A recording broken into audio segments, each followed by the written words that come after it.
Hello दोस्तों, आज से मैं संपूर्ण रामायण कथा प्रस्तुत करने जा रहा हूँ। आज श्री राम जन्म की कथा प्रस्तुत है। कौशल प्रदेश, जिसकी स्थापना वैवस्वत मनु ने की थी, पवित्र सरयू नदी के तट पर स्थित है। सुंदर एवं समृद्ध अयोध्या नगरी इस प्रदेश की राजधानी है।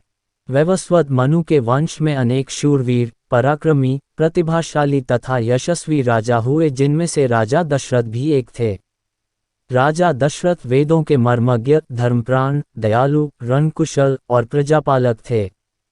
उनके राज्य में प्रजा कष्टरहित, सत्यनिष्ठ एवं ईश्वर भक्त थी। उनके राज्य में किसी का किसी के भी प्रति द्वेष भाव का सर्वथा अभाव था। एक दिन दर्पण में अपने कृष्णवर्ण केशों के मध्य एक श्वेत रंग के केश को देखकर महाराज दशरथ विचार करने लगे कि अब मेरे यौवन के दिनों का अंत निकट है और अब तक मैं निःसंतान हूँ। मेरा वंश आगे कैसे बढ़ेगा तथा किसी उत्तराधिकारी के अभाव में राज्य का क्या होगा। इस प्रकार विचार करके उन्होंने पुत्र प्राप्ति हेतु पुत्रयेष्ठी यज्ञ करने का संकल्प किया। अपने कुलगुरु वशिष्ठ जी को बुलाकर उन्होंने अपना मंतव्य बताया तथा यज्ञ के लिए उचित विधान बताने की प्रार्थना की। उनके विचारों को उचित तथा युक्तियुक्त जानकर गुरु वशिष्ठ जी बोले, हे राजन, पुत्रयेष्ठी यज्ञ करने से अवश्य ही आपकी मनोकामना पूर्ण होगी, ऐसा मेरा विश्वास है।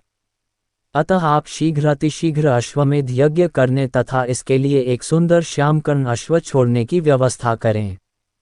गुरु वशिष्ठ की मंत्रणा के अनुसार शीघ्र ही महाराज दशरथ ने सरयू नदी के उत्तरी तट पर सुसज्जित एवं अत्यंत मनोरम यज्ञशाला का निर्माण करवाया तथा मंत्रियों और सेवकों को सारी व्यवस्था करने की आज्ञा देकर महाराज दशरथ ने रनिवास में जाकर अपनी तीनों रानियों कौशल्या, कैकेयी और सुमित्रा को ये शुभ समाचार सुनाया। महाराज के वचनों को सुनकर सभी रानियां प्रसन्न हो गईं।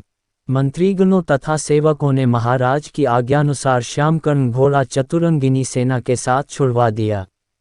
महाराज दशरथ ने देश देशांतर के मनस्वी, तपस्वी, विद्वान ऋषि मुनियों तथा वेदविज्ञ प्रकांड पंडितों को यज्ञ संपन्न कराने के लिए बुलावा भेज दिया।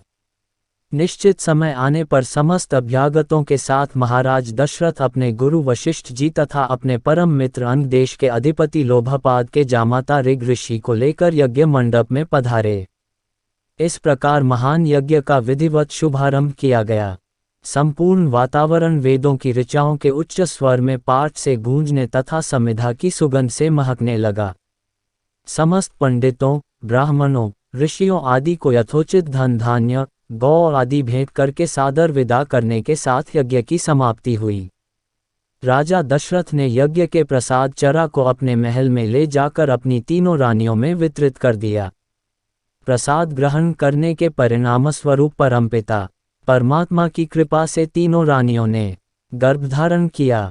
जब चैत्र मास के शुक्ल पक्ष की नवमी तिथि को पुनर्वसु नक्षत्र में सूर्य, मंगल, शनि, बृहस्पति तथा शुक्र अपने अपने उच्च स्थानों में विराजमान थे, कर्क लग्न का उदय होते ही महाराज दशरथ की बड़ी रानी कौशल्या के गर्भ से एक शिशु का जन्म हुआ, जो कि श्यामवर्ण, अत्यंत तेजोमय, परम कांतिवान तथा अद्भुत सौंदर्यशाली था।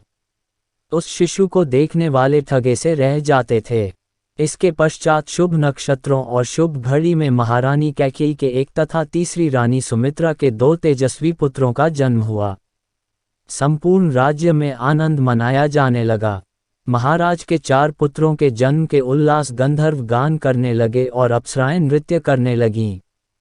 देवता अपने विमानों में बैठकर पुष्प वर्षा करने लगे। महाराज ने उन्मुक्त हस्त से राजद्वार पर आए हुए भाट, चारण तथा आशीर्वाद देने वाले ब्राह्मणों और याचकों को दान दक्षिणा दी। पुरस्कार में प्रजाजनों को धन धान्य तथा दरबारियों को रत्न, आभूषण तथा उपाधियां प्रदान किया गया। चारों पुत्रों का नामकरण संस्कार महर्षि वशिष्ठ के द्वारा कराया गया तथा उनके नाम रामचंद्र, भरत, लक्ष्मण और शत्रुघ्न रखे गए। दोस्तों, श्री राम जन्म की ये कथा अगर आपको अच्छी लगी हो तो इसे लाइक और शेयर करने का कष्ट करें। साथ ही मेरे चैनल को सब्सक्राइब करने का कष्ट करें।